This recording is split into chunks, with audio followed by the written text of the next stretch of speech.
I'm Louise and welcome to Love Lessons Live.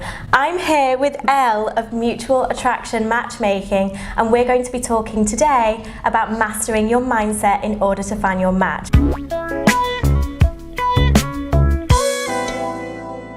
We're here at King's Cross, St Pancras, Searcys, where we are tasting champagne, checking out the date den in the private dining room, and it's so exciting to be here in such a lovely venue with this dating expert. So Elle, so excited to have you. This is a series about finding and building and strengthening romantic relationships. So Elle is really an expert in helping people find love in London, and I want to talk to you today, or teach those watching and listening in, about how to master their mindset in order to find their match. So many people tend to hold themselves back with limiting beliefs. They're telling themselves stories about why they can't attract the right partner. So why do you think that is, Elle, and what are they telling themselves often?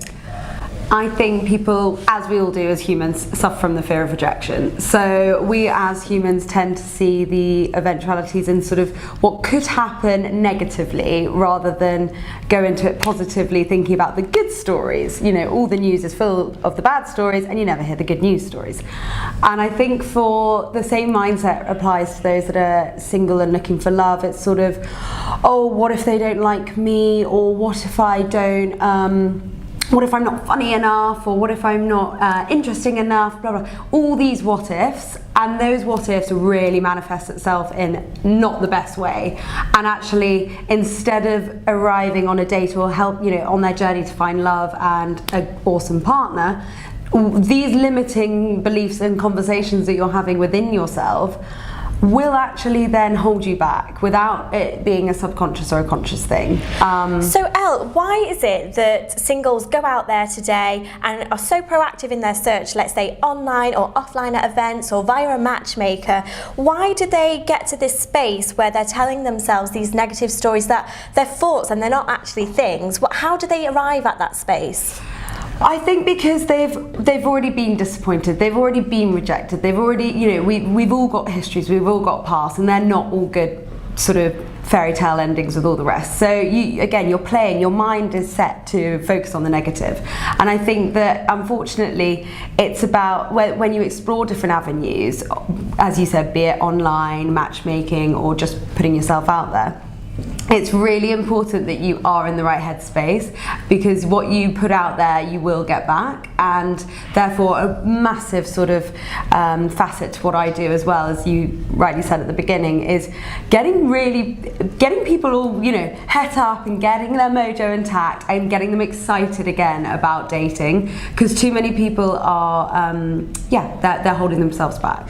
Well, so dating today seems like it has quite a lot of negative connotations. The word dating itself sounds, you know, it sounds scary, and people attach lots of negative stories and beliefs to dating today. How do you, as a matchmaker, help singles master that mindset, turn those stories around, so they can say they, you know, go on one date or two dates and that person isn't their forever person, but how can they enjoy the process of finding their partner? I think it's about being far more selective and taking way more targeted approach to things. So targeted approach. Enter the matchmaker, because it's true. I think people are thinking, oh, it's a numbers game, you know, plenty more fish in the sea, or here we go, I'll just sort of go through the motions of it. But actually, by having a matchmaker, or even playing the matchmaker yourself in a way, and taking that fresh, more targeted approach on things, will make sure that you are meeting the right people that you want to meet. And actually, you shouldn't therefore be having a bad process or sort of journey throughout, because it should be exciting, it should be fun. You're going in and meeting interesting people, and I think it's about making sure you're not just turning up for the sake of it, but actually that you are from the outset excited about meeting that person, because otherwise you're both going to be doomed if you're both just sat there thinking, here we go again, I'm not that excited about meeting you, and vice versa, but let's give it a go. It's about saying, who am I, what do I want, and I'm on this date because they've hooked me somehow. So it sounds to me like you're telling singles today and teaching them about how to get crystal clear and become confident in their journey. And by getting clear, it's, you know, is it physically writing it down? Is it just asking yourself those questions? I mean, how do you recommend they go about getting clear on what it is that they want to attract the right partner? Yeah, I think it's really, it's an interesting one actually, because it's very contradictory, because as much as you have a clear list of what you want, who knows, it can go out the window, can't it? Yeah. When you meet that right person, it's chemistry, and that's inexplainable. So it's one of those things where it's about knowing who you are, and that's the most important thing. And if you're in the right, it's about a timing thing. If you're in the right time in life and you've got a good understanding of who you are as a human being, and you've got a good thing going, I'd say, you know, a relationship should be a added sort of bonus rather than a necessity. Yeah. You don't want someone to fix you or, you know, build you up or anything like that. It should be, and most of our clients are, you know, they're the most interesting people that have had a very colourful background and successful lives, and it's about actually, no, I just want someone awesome to join me on my journey, rather than I want them to fix me. Yeah, and I think what you're saying and what I'm interpreting in my time as a matchmaker, I really understood was that you have to be your whole self, your best self, and put your best foot forward. And then you know, I hate it when people say, "Oh, my other half." Well, no, you are whole. Yeah, and I hate the other half. My other half, I am perfectly whole, thank you. I'm whole, and I'm looking to attract my another better whole. half as well. That's also a killer. Better half. There's nothing better about that person. You're equal, and you're in an equal partnership, and that's what you want to attract. Yeah. So Elle, we were talking a little bit before about how negative beliefs and limiting beliefs can hold people back from finding love, and how those things come about from negative dates and fear of rejection and these stories. How can we today give people top tips and teach them how to be their most confident self if they've had a few knockbacks?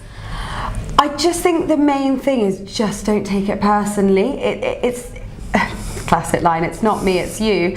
But actually, don't take these things personally. You're not going to be everyone's cup of tea. People will, you know, might not want to go on a second date with you or third date. But there's going to be a lot of people that absolutely want you as their partner, or want to go on that first date, second date, third date. And I just think that as long as you are confident in yourself and you don't let these little knockbacks get in the way, then you're really going to flourish in terms of going out and meeting the right people and having fun. Just have fun. I think that what sprung to my mind then was the right to choose. Like, you choose your partner, and just as you might choose to, say, not go on a second date with someone because it wasn't quite for you, if someone chooses not to date you a second or third time, you just have to let it go, accept it, and not take it personally. Exactly, and as you said, you know, because you would have done the same. There are people that you don't want to date, but it does. The guy or the girl, they're both equally as classic and cool and fun and all the great things that come with it. Doesn't mean that they're not sort of, it doesn't mean that they're right together, but it's not a reflection on either party. Right. It's just that chemistry there and then wasn't right, but it makes you, it shouldn't stand in the way of anything that you think, you know, creative yourself and put out there. So it's about finding the person where you match with. So Elle, you deal with serious daters who are seriously looking to settle down. They're looking for a relationship. They're not just looking to date. Absolutely not. So I know that as a matchmaker, you teach them to get clear on their values as well. Yeah. I mean, it's a targeted approach. Yeah. So if someone is coming to you to help them find their match, how do you get them set up for that first date? As in the process of matchmaking? The process. So I'll meet with the person and we'll have a good old conversation, and just in a very friendly manner, because, you know, it's not an interview. Let's not take it into the realms of that. It's about human interaction and communication. So we'll meet them all around London, wherever's easiest for them. And again, it will be in a very nice setting, much like we are here. Yeah. In the heart of London. And we'll have a conversation about what their sort of what their fundamentals are in terms of what they're looking for, rule out any non-negotiables, make sure that they are a good fit for us in terms of our agency and that we're actually able to help as well. And then they'll fill out a form and it will go into far more of their personality, so a little bit more of like, you know, where we might find you in London, your favourite date night, top 3 cities in the world. Fun questions. Yeah, just to tap into a little bit more of the personality side. And once we've got all of that, and we'll make sure that we're armed as much information as we possibly can be, we will go and put their profile together and then meet them again before the matching process begins. Again, just to make sure that we've ironed out everything and that we're on the straight and narrow to go and set them up on their first date. So exciting. Yeah. It's a real emotional investment to take the time to speak to someone and say, hey, like, I've not been having so much luck. I've been out there, I've been online dating, I've been to a few events and things haven't quite worked out for me. Can you give me a helping hand? Yeah. So, you know, singles that go to a matchmaker are basically saying, I'm time poor, I really don't have time, but I'm really serious too. So it's kind of like hiring a personal assistant or, you know, a personal trainer if you want to get fit or whatever. It's kind of outsourcing, but it's being selective in your search, I guess. Yeah, I think there's so much, we have so much third-party intervention in loads of aspects of our lives that we don't even realise. As you said, personal trainer, you might go to a recruiter to get your dream job. Yeah. There's all these different avenues that we will go down, and actually, you know, relationships, seemingly the most important aspect of your life, sometimes you've got to get the third-party intervention involved. Gosh.